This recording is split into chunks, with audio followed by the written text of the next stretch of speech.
ওয়াসিম খান ও মেহেদীর বিয়ে ভাঙা নিয়ে শোরগরম সোশ্যাল মিডিয়ায়।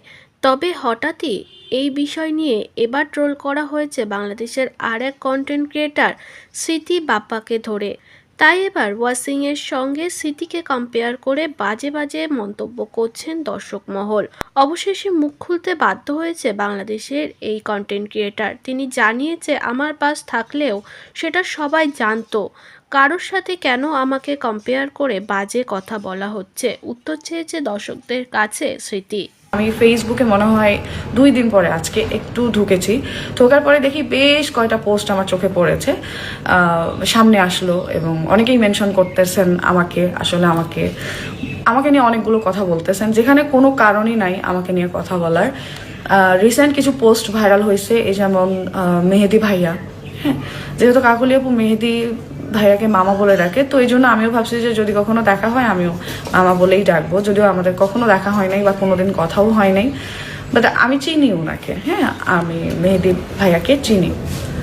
বা যাই হোক, ওনার বিয়ে ঠিক হয়েছিল নাকি, তো আমার খুবই ভালো লেগেছিল। আমি ইয়াসিন ভাইয়া এবং মিথিলা আপুর ভিডিও দেখেও আমি বুঝেছি, তখনই জেনেছি আর কি, ভালো লেগেছে, খুব খুশি হয়েছিলাম।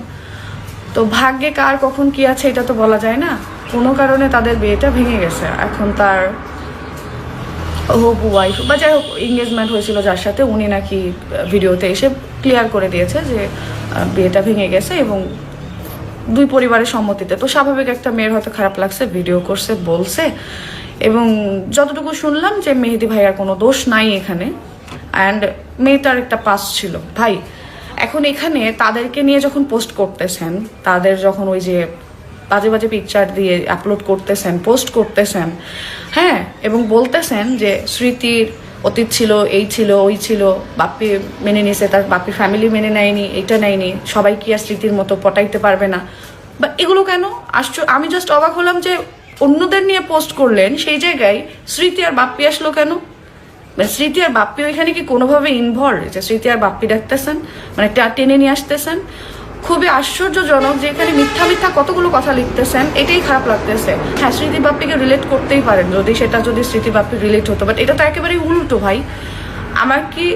আমার কি অতীত যেটা আমি গোপন রেখেছিলাম, বা আমার অতীত কি এরকম নাই যে আপনারা জানেন না, বা আমার অতীত এমন কি ভাই?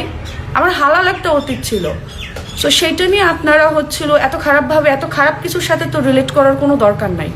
হ্যাঁ, কার কি আছে না আছে আমি তাকে কখনো মিন করে বা কাউকে ছোট করে কথা বলতেছি না, বাট কম্পেয়ারটা কিসের সাথে আমাকে করতেছেন, কিসের সাথে আমাদের তুলনা করতেছেন? আর বাকি থাকলে ফ্যামিলি, আমরা তো ফ্যামিলির সাথেই থাকি, শুরু থেকেই থাকি। ইনফ্যাক্ট আমাদের সম্বন্ধ, আমাদের সব কিছু 2 ফ্যামিলি থেকেই হয়েছে। সো ফ্যামিলি ছাড়া তো আমাদের কোনো কিছুই নাই এখানে। এখন আমাদেরকে আপনারা সবসময় টেনে হিচড়ে সব জায়গায় নিয়ে যে ছোট করে কেন কথা বলেন? আর বাপ্পিকে পটানো মানে কি? পটিয়ে যদি বিয়ে করা যেত তাহলে মানুষের এত বছরের রিলেশন ব্রেকআপ হইতো কেন? পটিয়ে যদি মানুষের সাথে সংসারই হয়তো 20 বছরের সংসারও কেন তাহলে ডিভোর্স পর্যন্ত চলে যায়? তো ভাগ্য বলে তো একটা কথা আছে যে জন্ম মৃত্যু বিয়ে, এটা 3 বিধাতা মিলে, এই কথা তো, এটা তো সবার জানা কথা একটা বিষয়। তো এই জায়গায় তার সাথে যদি মেহেদি ভাইয়ার যদি বিয়ে হয়ে থাকতো তাহলে হয়তো বা আরো খারাপ অতীত থাকলেও হইতো। আর হবে কিনা সেটাও তো জানি না, তাই না? আর কি হবে সেটাও জানি না, বলতে পারবো না। কার ভাগ্যে কি আছে তাও তো জানি না। এখন আগে থেকে যদি তার জীবনের সবকিছুই জানাশোনা থাকতো, আর আমি তো যতটুকু শুনলাম যে মেহেদি ভাইয়ের নাকি কোনো প্রবলেমও ছিল না। সো আমি কারো পার্সোনাল বিষয় নিয়ে কোনো কথা বলতেই চাচ্ছি না। কখনো যেই জায়গায় আমি কোনোভাবে ইনভলভ না বা আমার কোনো জায়গায় নাই, আমি কখনো সেই বিষয় নিয়ে কথা বলতে পছন্দ করি না। কিন্তু খুবই খারাপ লাগতেছে যে আমি বেশ কয়টা পোস্ট দেখলাম, তার মধ্যে 2টা পোস্ট আমি স্ক্রিনশট দিয়ে আমি এখানে দিয়ে দিচ্ছি। এখানে আমার নাম বা বাপ্পির নাম কেন থাকবে? ভালো কিছুর সাথে আপনারা যদি কম্পেয়ার করতে না পারেন, কোনটা খারাপ কিছুর সাথে অন্তত কম্পেয়ার করেন না।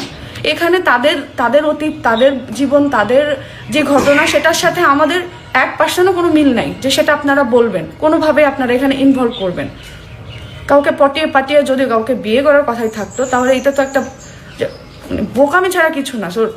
রোজা মুখে আর কি বলবো, একেই তো এই পোস্টগুলো চোখের সামনে আসতেছে, তার উপর আপনাদের এই যে ঘুরিয়ে পেঁচিয়ে আমাকে বিশেষ করে খুঁচিয়ে কথা বলাটা খুবই খারাপ লাগতেছে। এগুলো অন্তত বন্ধ করুন আপনারা, আল্লাহর রস্তে।